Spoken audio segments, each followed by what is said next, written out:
Now, speaking of Lebanon, while terror group Hezbollah reportedly trying to show control through their latest missile barrage, the group may not actually have as much support as it used to.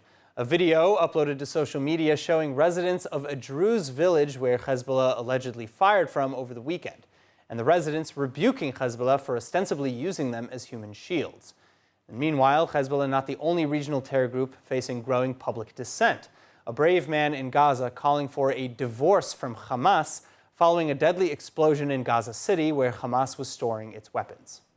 بكف مش قادرين 15 سنة كنا نشتغل في هالبلاد صرنا حرامية ونصابين وخونة وأكبر تجار حرامية احنا صرنا في البلد احنا عن نفسنا نتكلم لأنه فيش معانا نعيش فيش معانا نطعم أولاد بدنا نسرق ونقطع عشان نطعم أولاد.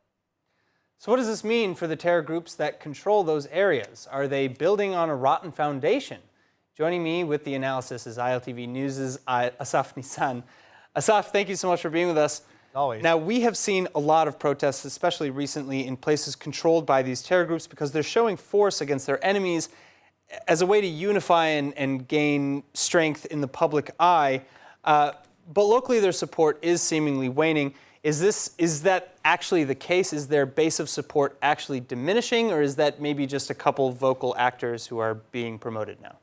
Well, from what we're seeing in different places, in different groups like that, it's usually a first sign of a breakdown, but it's not necessarily the case because we are talking about two different groups.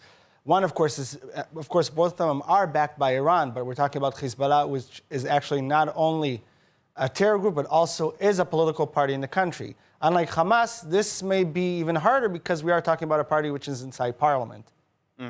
So, again, though, I mean, how much is this a sign of maybe an implosion of sorts, especially given the dire circumstances in Lebanon, atop which, Hezbollah is blamed for a lot of the economic problems, their Beirut explosion about a year ago, a year and a week ago.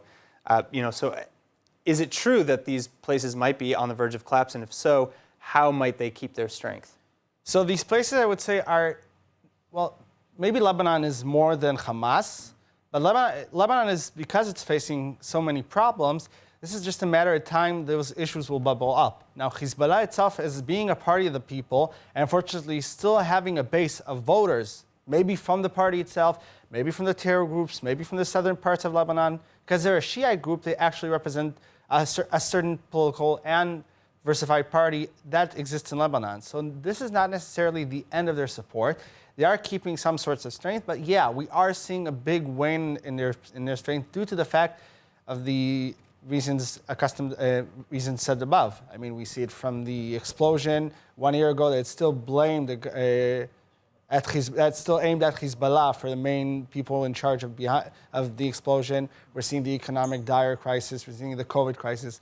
All those are dominoes keep falling one after the other until, in the end of the day, maybe Hezbollah will lose its power. Hopefully it will. Again, I can't promise that, but we are seeing quite a wane in the strength. How should Israel be responding to the shaky ground, the shaky infrastructure atop which Hezbollah and Hamas are built, especially because while Israel is no friend to Hamas nor Hezbollah, the vacuum that would be caused by their absence could be worse, could spell a more dire situation. Look, if we talk about Lebanon, we cannot go with the same approach we went back in the 80s. In the 80s, we did go in, and as we can all remember, First Lebanon War, that led to the creation also of Hezbollah and some of those groups because Israel got involved. On the other, we can go with a wait-and-see approach because, again, that vacuum could be a great power source for Iran to take over through Hezbollah and gain Lebanon as a proxy, despite the fact that a lot of Lebanese factions are against that option. Now, with Hamas, it's a different issue because Hamas is holding the entire region in its grasp. Gaza itself is a prisoner of Hamas and the terror group. So seeing a more civil rise in that area will be harder. Israel could do, again, with a wait-and-see approach because Gaza would be more interesting to see how that would pan out because, then again, the PA could resume control, but then again, Hamas is strong enough maybe in the West Bank to change forces there, and then the PA takes back control of Gaza, but Hamas gains the West Bank. So we cannot be sure yet what could happen. And there are a number of other terror factions, including Palestinian Islamic Jihad. Of course. And of course, the Islamic State in Gaza as well, to a small degree, and a number of others. And Hamas can't control them all. I mean, they tried in the past, and you see it with the rockets coming after Protective Edge, after any recent attacks, and even after Guardian of the Walls. I mean, we've seen attacks from the Islamic Jihad due to retribution and stuff like that. So again, it's still a wait-and-see approach. All right, Asaf, thank you so much. Thank you so much.